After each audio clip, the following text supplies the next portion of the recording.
آج کل کے زیادہ تر نوجوان باڈی بلڈنگ کے لیے جم جا رہے ہیں، خوب ورزش کرتے ہیں۔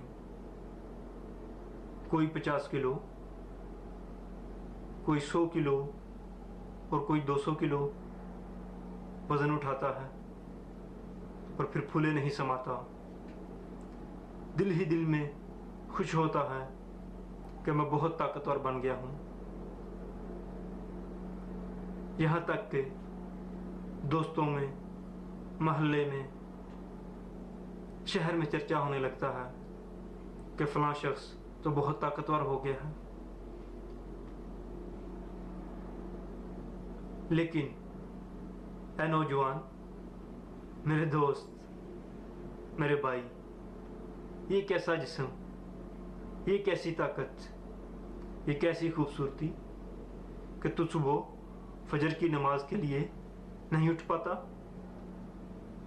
آرام سے سویا رہتا ہے، نفس کی پیروی کرتا ہے، دن چڑھے تک تجھے کوئی ہوش نہیں، کوئی خبر نہیں ہوتی تو کس حال میں ہے۔ اور اگر تجھے تیرا بوڑھا باپ یا تیری بوڑھی ماں نماز کے لیے کہتی ہے اور وہ بڑے پیار سے کہتی ہے کہ اٹھ میرے لال،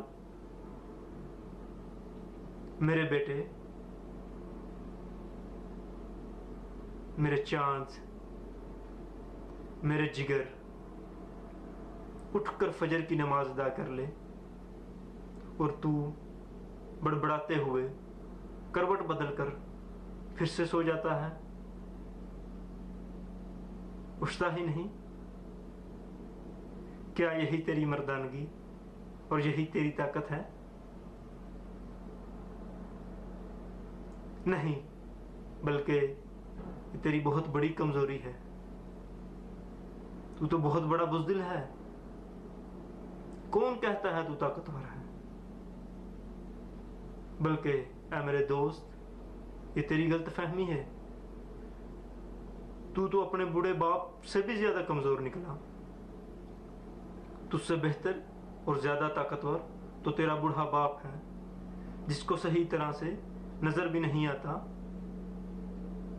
جس کے ہاتھ کمزوری کی وجہ سے کانپتے ہیں، بڑھاپے کی وجہ سے ٹانگیں بھی کمزور پڑ چکی ہیں، صحیح طریقے سے چل نہیں سکتا، لیکن ایک لکڑی کا سہارا لیے چلتا ہے۔ وہ ہر روز باقاعدگی سے تہجد کی نماز اور فجر کی نماز کے لیے اٹھتا ہے اور مسجد میں جا کر اپنے رب کے حضور سجدہ ریز ہوتا ہے، توبہ کرتا ہے، مغفرت مانگتا ہے، بھلائی مانگتا ہے اور اپنے رب کو راضی کرنے کی کوشش میں لگا رہتا ہے۔ اصلی طاقتور تو یہ بوڑھا شخص ہے کہ وہ اٹھا اور مسجد جا کر نماز ادا کی، اور تو بہت کمزور نکلا، بہت کمزور، اپنے بوڑھے باپ سے بھی زیادہ کمزور نکلا، کہ مسجد تو جانا دور کی بات، تو اپنی چارپائی سے بھی نہیں اٹھ پایا۔ کیا یہی تیری طاقت ہے؟ اس بوڑھے باپ کا تجھ جیسے نوجوان پر سبقت لے جانا، تجھ سے پہلے اٹھنا اور مسجد جانا، نماز ادا کرنا تیرے لیے باعث ندامت ہے۔ لیکن افسوس کہ تو نے اس بارے میں کبھی سوچا ہی نہیں۔ تجھے دنیا ہی کے کاموں سے فرصت نہیں ملتی، سارا دن اس دنیا کے کاموں میں صرف کر دیتا ہے، جو کہ کسی بھی حالت میں نفع بخش نہیں، کیونکہ اگر اس دنیا کو حلال طریقہ سے کمایا تو حساب دینا پڑے گا، اور اگر حرام طریقہ سے کماتا ہے تو عذاب ہوگا۔